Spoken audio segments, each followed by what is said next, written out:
আসসালামু আলাইকুম। আজকে আপনাদের সাথে পাস্তা রেসিপি শেয়ার করছি।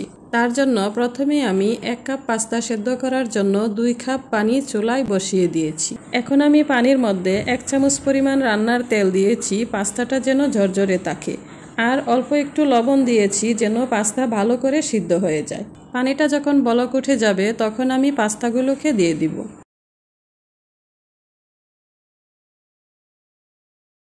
3 থেকে 4 মিনিট সিদ্ধ করার পর আমার পাস্তাগুলো সেদ্ধ হয়ে গেছে। এখন আমি পাস্তাগুলোকে একটি স্ট্রেনারে ঢেলে নিব। তো আর দেরি না করে চলুন মূল রেসিপিতে চলে যাই।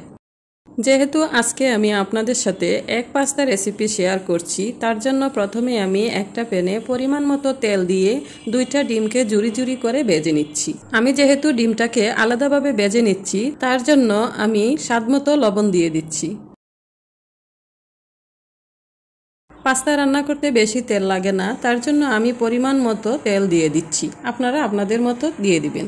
এখন আমি তেলের মধ্যে 1/2 কাপ পরিমাণ পেঁয়াজ কুচি দিয়ে দিচ্ছি। পেঁয়াজটাকে ভেজে নেওয়ার পর আমি দিয়ে দিচ্ছি গাজর কুচি। গাজরটা একটু শক্ত সবজি, তাই একটু ভেজে নিলাম। গাজরটা যখন ভাজা হয়ে গেছে তার মধ্যে দিয়ে দিচ্ছি বরবটি কুচি আর স্বাদমতো লবণ। লবণ দেওয়ার পর সবজিগুলোকে আমি 1 মিনিট পর্যন্ত ভেজে নিয়েছি। এখন আমি দিয়ে দিচ্ছি সেদ্ধ করে রাখা পাস্তা এবং স্বাদমতো লবণ দিয়ে দিচ্ছি। লবণটা আমি দাপে দাপে দিয়েছি, আপনারাও আপনাদের আন্দাজ মতো দিয়ে দিবেন।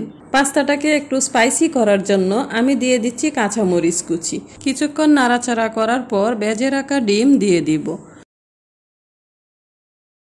সবকিছু একসাথে নেড়েচেড়ে মিক্স করার পর আমি দিয়ে দিচ্ছি ম্যাগি মশলা।